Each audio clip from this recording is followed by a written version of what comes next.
અંકલેશ્વર તાલુકામાં શીતળા સાતમની શ્રદ્ધા અને ભક્તિભાવપૂર્વક ઉજવણી કરવામાં આવી હતી। મહિલાઓએ શીતળા માતાની પૂજા અર્ચના કરી પરિવારના સ્વાસ્થ્ય, સુખ, સમૃદ્ધિ અને રક્ષણ માટે પ્રાર્થના કરી હતી। ગુજરાતમાં શીતળા સાતમનો તહેવાર પરંપરા અને શ્રદ્ધા સાથે ઉજવવામાં આવે છે। શીતળા સાતમના એક દિવસ અગાઉ રાંધણ છઠના દિવસે ઘરમાં વિવિધ પ્રકારની વાનગીઓ અને પકવાનો તૈયાર કરવામાં આવે છે। ત્યારબાદ ચૂલો કે ગેસ ઠારી દેવામાં આવે છે અને સાતમના દિવસે ચૂલો ન સળગાવવાની પરંપરા છે। શીતળા સાતમના દિવસે મહિલાઓ વહેલી સવારે સ્નાન કરી સ્વચ્છ વસ્ત્રો ધારણ કરી શીતળા માતાની પૂજા અર્ચના કરે છે।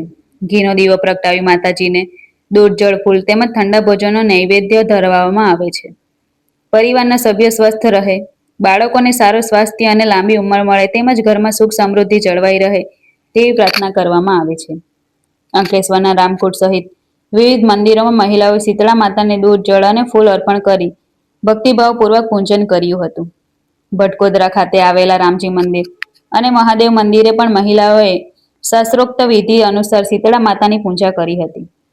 શીતળા સાતમની પરંપરા મુજબ આજે ઘરમાં ચૂલો ન સળગાવી રાંધણ છઠના દિવસે તૈયાર કરેલું ઠંડુ ભોજન પરિવાર સાથે આરોગવામાં આવ્યું હતું।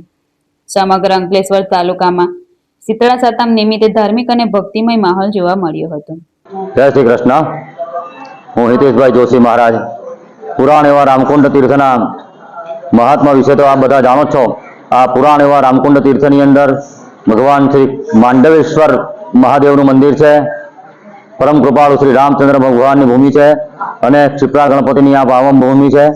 આવા તીર્થની અંદર દર વર્ષે અંકલેશ્વરના તમામ ભક્તો અહીંયા શીતળા માતાની પૂજા કરવા માટે આવે છે। શીતળા માતાની કૃપાથી તેમના શીતળા જેવા રોગ, દોષ અને તાપ તમામ પ્રકારના કષ્ટ એમના દૂર થાય છે।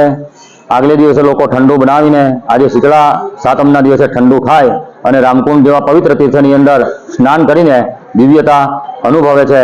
માં શીતળા તમામના રોગને નાશ કરે છે। શીતલે ત્વમ જગન્માતા, શીતલે ત્વમ જગત્પિતા, શીતલે ત્વમ જગદ્ધાત્રી, શીતલા દેવ્યై નમો નમઃ। બોલો શ્રી શીતલા માતા કી જય।